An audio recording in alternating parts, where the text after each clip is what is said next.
Tip number 5, optimize the process. Do you know how many interviews were necessary at Google to grant an offer in the past? This might come as a shock, but Google has conducted 29 interviews before granting a job offer. During the years, Google reduced this number to something between 4 to 9 interviews per vacancy. This can mean that they are able to keep the quality of the recruitment process with fewer interviews than in the past. The advantage of a higher number of interviews is connected with one of 6 Cialdini's principles of persuasion, namely commitment and consistency. To translate it into the HR world, if a candidate took part in 3 interviews already, he will probably accept the invitation for the 4th and 5th one.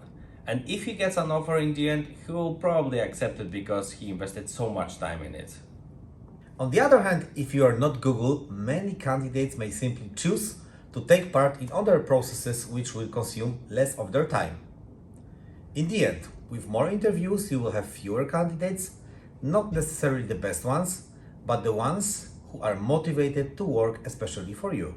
Our recommendation is to have 2 to 3 interviews. By interviews, we understand meetings as well as technical tests, simply all the stages in the recruitment process.